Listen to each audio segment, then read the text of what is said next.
I think I can fairly make this complaint because I'm one of those people who has been thrown under the bus by fellow Christians who minister to Muslims as well, because I will not engage in the same kind of accusations toward Muhammad and the early, the Sahaba, the early followers of Muhammad, those first generations. I think it's necessary to try to be fair in looking at their context as well. And so you will hear all sorts of arguments, rather emotionally charged arguments that immediately raise tremendous barriers to any type of meaningful discussion about Muhammad. You don't hear me making those arguments because I want to try to stick to the key issues, and I want to try to be fair. So I try to be fair, and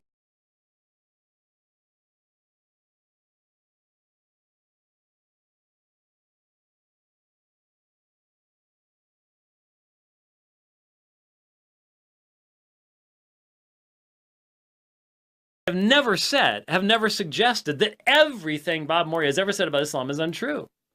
Now, if I recall correctly, he did put out a series of comic books making fun of the hadith and pulling things out of the hadith. And this is absurd. But I've also seen atheists do the same thing in comic book form toward the Old Testament. So once again, it's that consistency issue.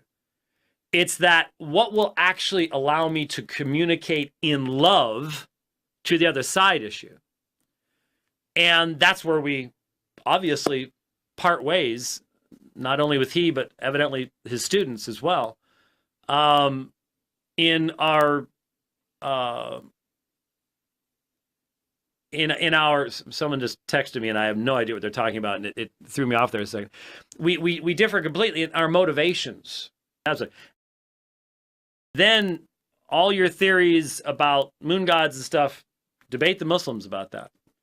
I just don't go that direction. I don't use that kind of argumentation. There's a lot of argumentation other people are quite comfortable in using. It's very popular for some people to go after the Quran right now based upon particular theories of its origination and its history, just as it's very popular to attack the New Testament based upon certain theories about its origination and history too. Yeah, I don't get to utilize a bunch of arguments because I seek to be consistent. That's all there is to it.